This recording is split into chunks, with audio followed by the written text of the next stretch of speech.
Bismillahirrahmanirrahim. Assalamualaikum warahmatullahi wabarakatuh. Alhamdulillahi wahdah, wassalatu wassalamu ala la nabiyya ba'dah. Semoga kita semua dalam keadaan sehat walafiat, sejahtera lahir dan batin. Bila ada yang kurang sehat atau terbaring sakit tidak berdaya, kami doakan semoga segera cepat sembuh dan cepat pulih kembali untuk dapat beraktivitas seperti sedia kala. Pada kesempatan kali ini kita kembali akan membahas tentang metode mendidik akhlak dalam perspektif sufistik Imam Al-Ghazali. Sebagaimana telah kita ketahui sebelumnya bahwa keseimbangan dalam akhlak merupakan cermin jiwa yang sehat.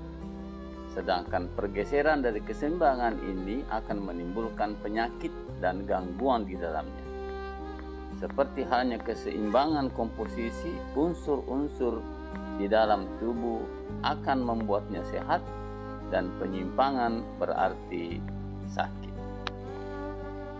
Perumpamaan jiwa ketika disembuhkan dengan cara menghilangkan sifat-sifat buruk dan menggantinya dengan sifat-sifat yang baik lagi terpuji adalah seperti tubuh yang diobati dengan cara menyembuhkan penyakitnya dan mengembalikan kesehatannya. Sifat-sifat buruk yang merupakan penyakit hati hanya dapat disembuhkan melalui kebalikannya. Misalnya penyakit ria dengan ikhlas, penyakit bodoh dengan belajar, penyakit kikir dengan belajar bersedekah, penyakit sombong dengan belajar rendah hati, dan penyakit lain seperti rakus dengan sifat qanaah. Penyakit fisik dapat dihadapi dengan menanggung derita pahitnya obat, juga dengan berpantang pada makanan yang menyebabkan penyakit itu. Penyakit hati dihadapi dengan bersabar, menanggung pahitnya perjuangan batin.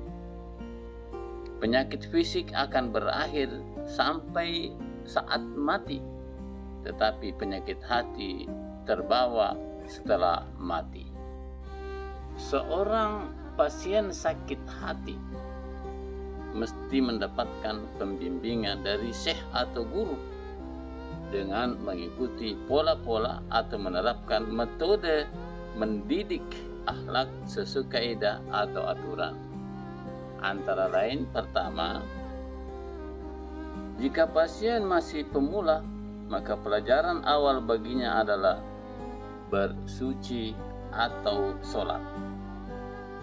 Kedua, jika pasien masih terbiasa untuk mengerjakan perbuatan maksiat atau haram, maka tugasnya adalah diperintahkan untuk meninggalkannya.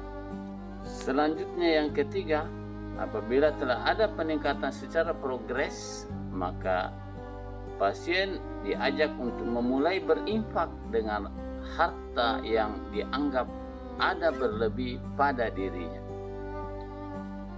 Yang keempat adalah jika masih melihat sikap angkuh, sombong dan congkak, maka syekh dapat menugaskan untuk melakukan pekerjaan mengemis, karena mengemis itu adalah sesungguhnya pekerjaan terhina.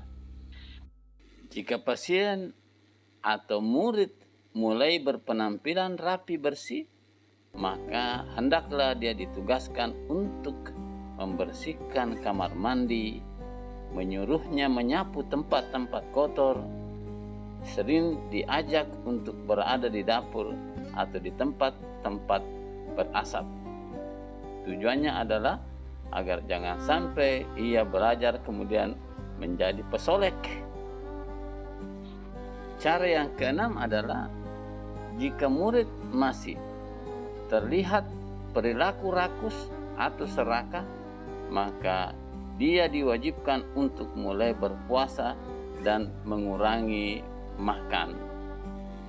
Biar lebih ekstrim lagi, maka si murid atau pasien diwajibkan untuk menyiapkan makanan lezat bagi orang lain tanpa boleh mencicipinya sendiri, hingga jiwanya kuat, terbiasa, dan sabar sehingga kalah terhadap sifat rakusnya. Ketika murid atau pasien terlihat keinginan kuat untuk atau mau menikah tapi belum mampu, maka dia ditugaskan untuk lebih banyak berpuasa. Terus metode ke-8 adalah jika Syekh melihat muridnya masih bersifat atau berwatak pemberang, pemarah, maka dia harus bersikap sopan dan pendiam. Murid atau pasien diharuskan untuk berteman dengan atau melayani orang yang berakhlak buruk agar jiwanya menjadi kuat dan terbiasa menghadapi orang yang berakhlak buruk.